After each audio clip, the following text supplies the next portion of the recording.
Delighted to say joining us now to discuss this in more detail is MP Caroline Nokes, Chair of the Women and Equalities Committee. Caroline, good morning. Thank you very much indeed. Using online sources surely leaves young people, is it a good thing? It's always going to happen. Is it dangerous? Is it untrustworthy information? Where are you on this?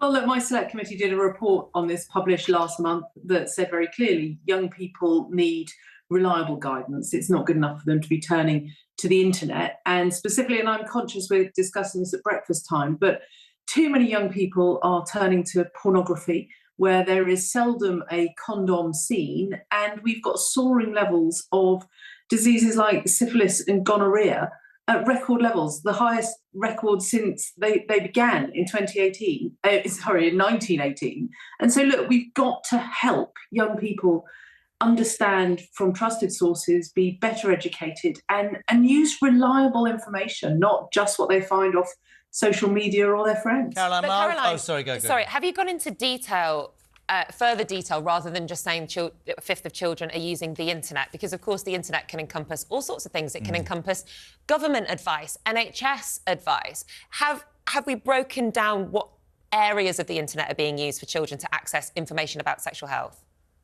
Well, of course, you're right to say that there are good sources out there, but I would question how many young people are going to gov.uk to look there for information. And actually, what we want them to be getting is information in person from trusted adults, from school nurses.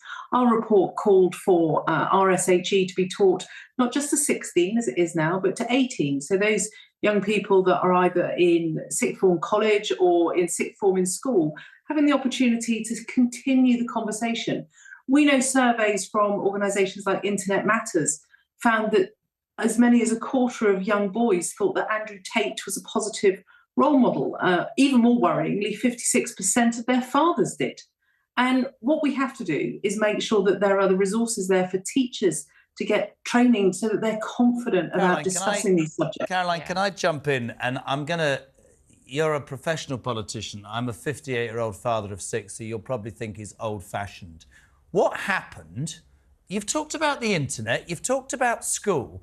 What happened to parental responsibility? You might all laugh, but I was fishing, age 12, at the river, and he walked down and he walked up and down the towpath and he went, right, it's time to have the discussion. What's wrong with parents being responsible? What's wrong with parents talking about the internet? What's wrong with parents taking responsibility? But did he talk about, for example, safe sex? Did he talk about condoms? Yes! He talked about condoms? Yes, he did. Well, that's good. He didn't talk about syphilis, but he talked about condoms, safe sex. He called it the birds and the bees. I'm being serious, Caroline. Are we expecting as parents too much responsibility on, internet companies or the government or this or that? Why are parents not taking more responsibility? Well, look, Jeremy, you're a much more experienced parent than I am. You've got 6 kids. I've only got 1. And I know how difficult it was for me, a relatively articulate and well-informed parent, to have that conversation with my child. And the stark reality is that, of course, we want parents to be involved in the conversation, but not all of us are great at it. And kids want to be able to know that there are other trusted sources.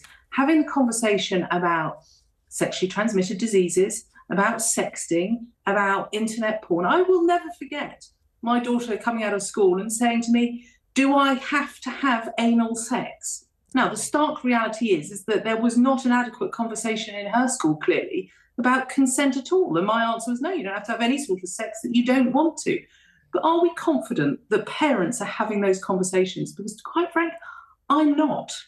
But you say, are we? I don't know who we are, but I'm not saying that all parents will, but I don't think it's always the place of government. I think parents need to step up. I understand you'll need a safety net if that isn't the case, but I do think it's easy and becomes increasingly easy to say, oh, it's the government's responsibility or it's the council's responsibility. I think if you give birth or you have a child, you should take responsibility for them. My old-fashioned opinion, anyway. Yes, but children are in school to get an all-round education, aren't they? And I think over the past couple of years, is it not right, Caroline, that issues of this nature regarding relationships and sex education have been so politicised that actually we do need to have a kind of agreement on what a base level of education should be for all children in the UK?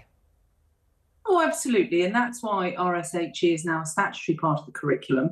Many of us campaigned for that long and hard before it became so. And it's why some of us want to see it extended. We want to see it continue to 18. We want there to be much more training for teachers. These are hard conversations to have with any child. And we want to make sure that they're high quality so that young people are learning about consent. I think that should be a mandatory part of RSHE.